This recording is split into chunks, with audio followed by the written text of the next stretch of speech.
Hello, Keith Rucker here at VintageMachinery.org. Guys, I got a project we're going to be working on today that is actually for the steam locomotive out of the Georgia Museum of Agriculture. Now they've got a 1917 040 Vulcan Iron Works narrow gauge locomotive at the museum that they run on a little over a mile of track, have a loop around the museum, give train rides, and use it to talk about the history of the area and how they use locomotives similar to that for logging down here in the south. With the locomotive that we have at the museum, we're constantly having to do repairs and work to it. I mean, it is a 100-year-old piece of machinery, and many of the parts, in fact, most of the parts on the locomotive are still original. And we had a problem with this piece here recently, and it's going to basically require that I make a new one. So let me kind of zoom in here, show you what we're working on, and go from there. What we've got here is the bearing that goes on the connecting rod, or the driver rod that goes between the two driver wheels on each side of the locomotive. So there's that long rod that connects them so that when one wheel turns, it basically connects to the other, and it's that thing that kind of chugs and goes round and round. And on each one of those rods, on the ends, they have the bearings like this that fit on a boss on the wheel and basically transfer that power. So this is going around just a boss coming off the wheel again, and this is a bearing surface made out of brass or bronze. Now, on these bearing surfaces, they take a beating, as you can imagine, with all the forces going through there. And over time, these bearings wear down, and we have to constantly adjust them. They're made to where they basically will just keep sliding in closer and closer, and you can adjust these to take up the wear as the wear occurs. And actually, these bearings are getting close to the end of their life. We're going to probably need to have a project coming up soon to make some patterns for these, have some new brasses cast, and then machine new ones. But we're all right for the time being, but that is something that has kind of been on my list for a while to do.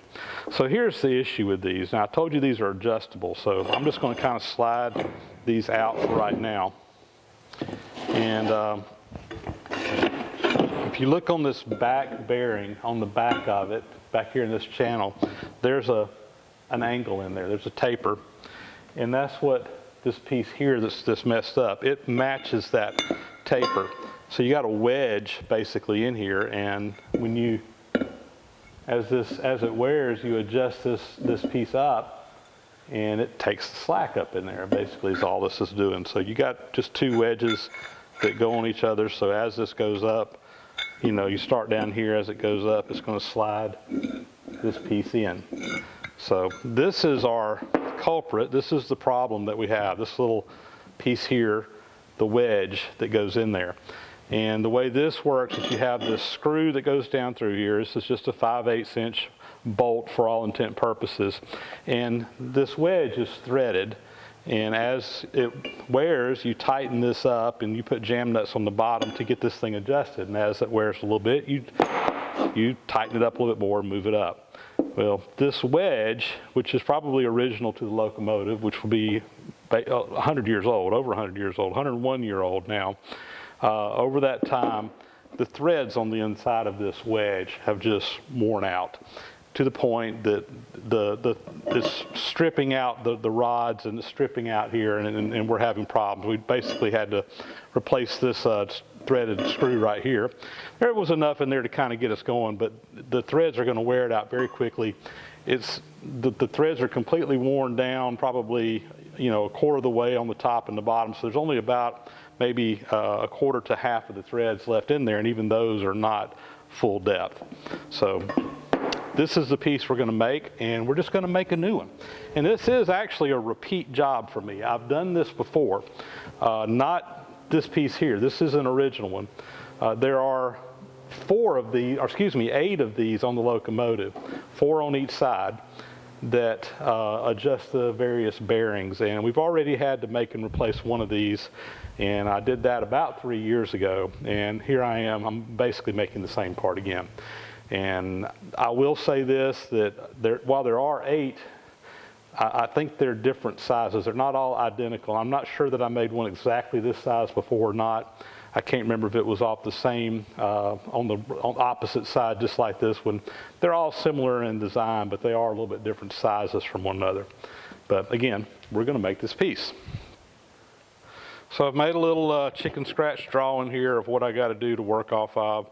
It's basically 2 3/4 inches tall. It's 1.5 inches at the bottom, and it's 2 inches wide. And we're going to have to get this piece roughed out. I've got a block of steel here that we're going to work to do this from, but the dimensions aren't right on it. So let's see, we've got, I think the width of it is pretty much right on. Of course, we're going to have to cut this taper, but it's a little bit wide in this direction, and it's a little bit tall. So we're going to have to do some machining to get this block down. First thing I'm going to do is square this block up. We're then going to drill and tap the hole. We will come in here, we'll cut the wedge, and we'll also have to put these radiuses on the outside. So mostly going to be mill work. And with that, let's get over here on the mill machine and get going. Got my block of steel over here in the mill machine, and we need to start getting it down to the correct dimensions. Now I know that we're a little bit thick here. I've got a rough cut edge on this side. The other side is actually a bandsaw cut. It's pretty square. I did take a square and just make sure that I was square on this corner here, just to make sure we're keeping things in check. But this side's way off. So I want to go ahead, get that side flat. I'll probably go ahead and flip it over from there and then mill the other side to thickness. And to do that, I've got a little shell mill here. This is actually the first time I've used this. This is one of the little mills that I picked up in an auction lot probably about a year ago. And this is just the first time I've had a chance to actually use it. I got brand new inserts in it. We're going to see how she does. Fire up the mill. Got my table lock down here. I'm going to put a little spray mist coolant on it just to help keep things cool. And let's see how she acts here. I'm going to have to raise the table up a little bit. Let's see here.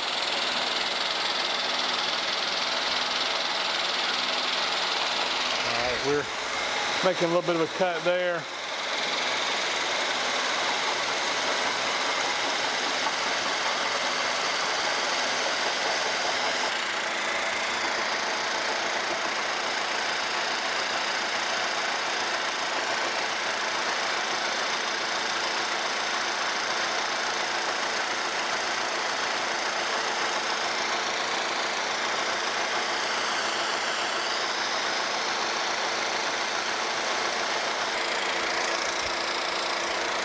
Feels pretty good. I don't think we quite cleaned it up. We'll take another pass across there.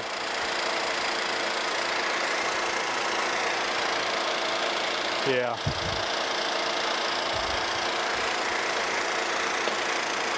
Come back across, let's see if that'll clean it up. Yeah, I think that's gonna get it.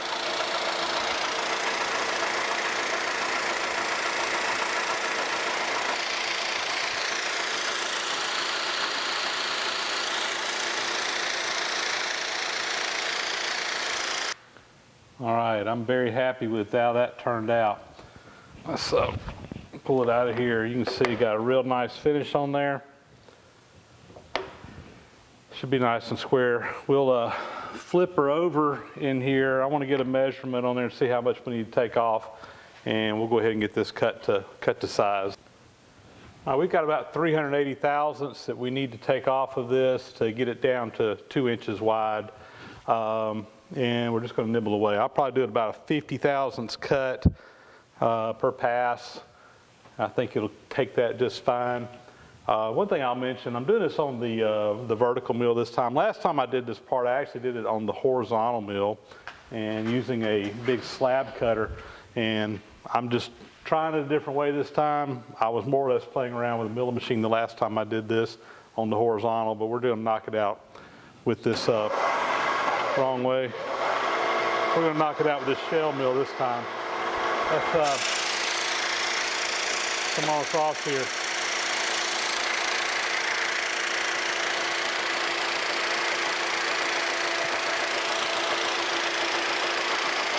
Pulling a nice chip off of there.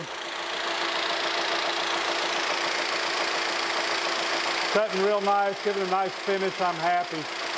We're just going to take a couple of passes and get this thing down to size. So we'll show a little bit of video here. I'm not going to show all of it, just to keep from boring you guys. This should be the last pass. We're taking 22 thousandths off. You dial it in here. 10, 22. Take it right off.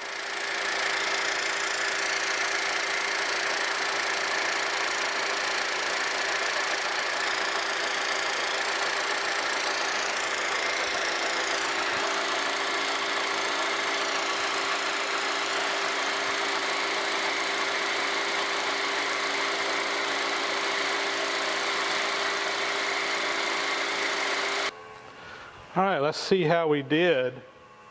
Hopefully y'all can see that in the camera. I'm looking over my shoulder seeing we were shooting for 2 inches. And we're right there in there. So we're about 1 thou under, which is going to be just fine. And let's see on this other side. Let's see, we are again right at 1 thou under. Get them just right flat. So yeah, we're right at about 1 thou under. And I do want that to be just undersized. I hope y'all can see that in the camera. I couldn't look in the camera and see it at the same time, but we're right where we need to be. Now the next measurement we need is, this should be 2 3/4. We're at about 3 inches right now. So we need to take about 1/4 inch, 250 thousandths off of the top. So let me clean this up and we'll do some more milling. All right, we're down to our last pass, and I took a quick measurement. It's been taking very close to 50 thousandths each pass. Now this final measurement, I said it's 2 3/4. Actually on my part, it's about 720 thousandths, I think. This measurement is not critical at all. There's just some height in here that we were working with. I'm not really worried about hitting a certain number. I'm shooting for 750, just a nominal size, but I'm just going to cut it and see where we end up. So let's take her out.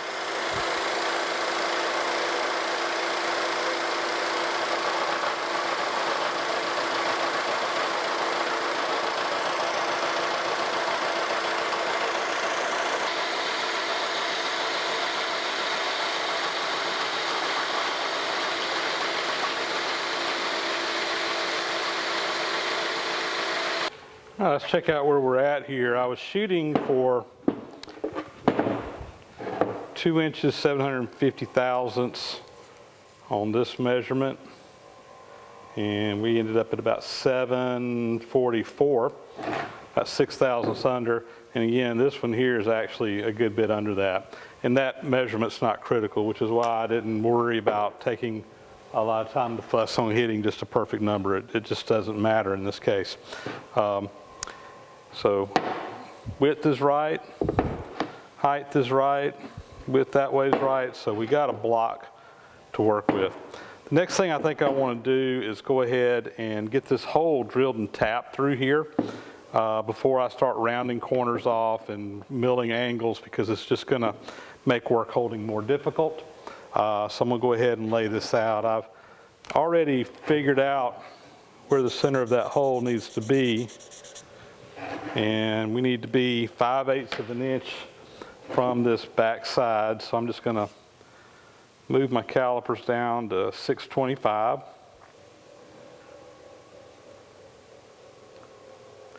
And we'll just scribe us a line on here. Okay. Width on this should be 2 inches. And it is right there. So we'll set our calipers to 1 inch, and we'll come in here and put us a scribe on there. That's just a visual for me to work off of. I'm going to actually set it up with the DRO, but I like to just make sure that I have target that I'm shooting for to make sure I dial everything in right. So we're going to drill a hole there. Let me figure out what size we need for a 5/8 11 tap, and we'll get that hole drilled and get this hole tapped. Go back over to the mill. I've got my part set up in here now. We're sitting on a couple of parallels down in the bottom. That's just to give me some clearance from my drill bit and my tap to come out the bottom. And that's all that's for. And now what I've got is an edge finder in here. We're going to come in, we're going to find these edges, and then we'll use the digital readout to dial over to the coordinates for the center of our hole. So let's get in here and get it done. So with this edge finder, most people have probably seen these before, but when that thing flips over to the side, you're right, perfectly parallel right there. And I'm going to zero my digital readout. I like to check it a couple of times just to make sure I'm on. And yeah, we're good. Let me do it one more time. Yeah, so we'll come up. Now, the diameter of that is a 1/2 inch. I'm going to move it over 250 thousandths.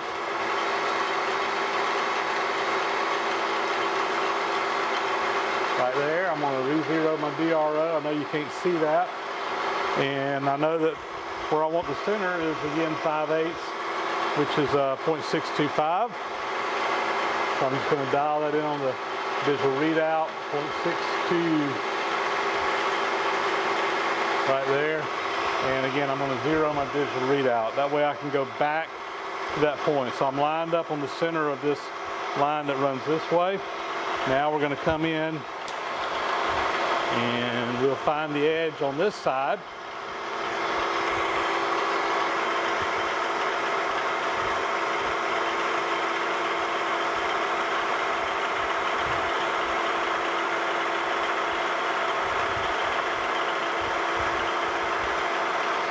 Zero my digital readout. Double check it.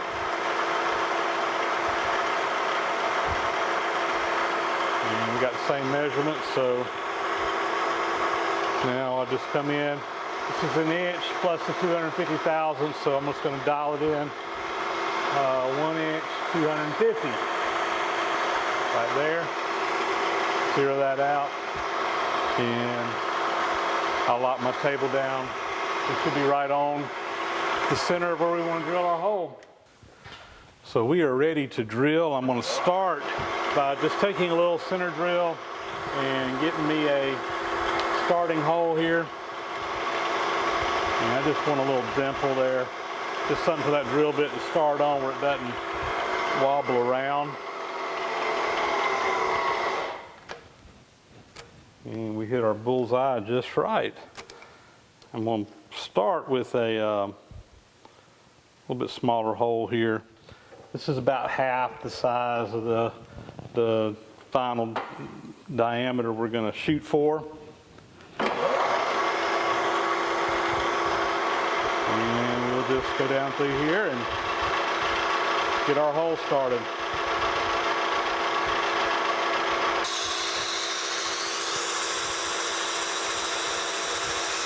All right, there we go.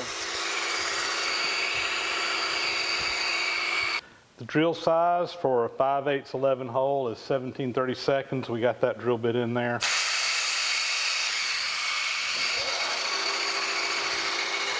Let's slow down just a little bit here. And let's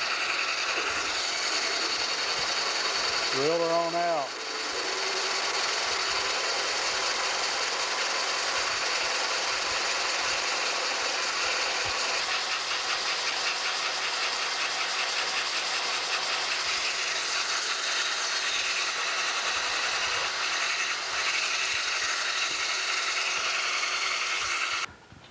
Now we need to tap our hole. Before we do though, I want to just lightly deburr this. And I'm using this little hand deburring tool. This is a little handle that was sent to me by a viewer just the other week. And it's the first time I've had a chance to use it.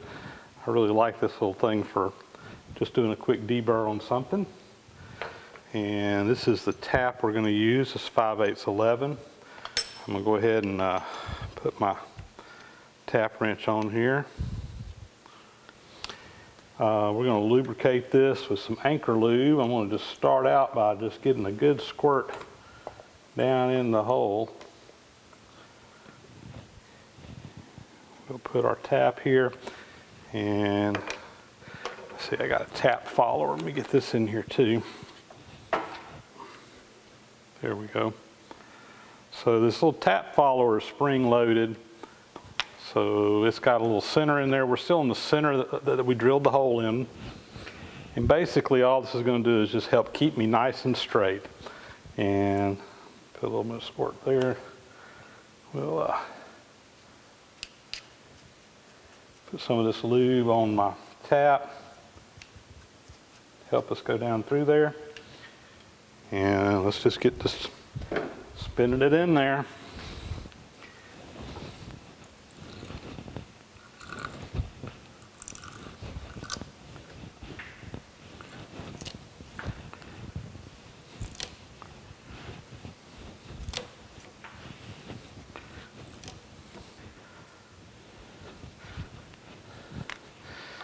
Tap's down there plenty deep enough. Don't really need the follower anymore, so we'll pull that on out of there.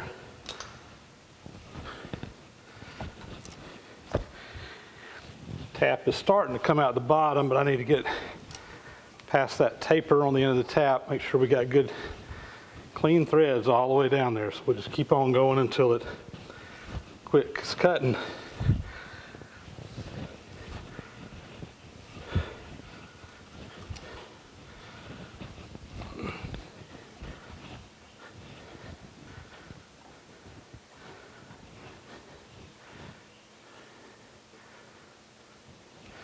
It's pretty much through now. All right, we can pull her on out.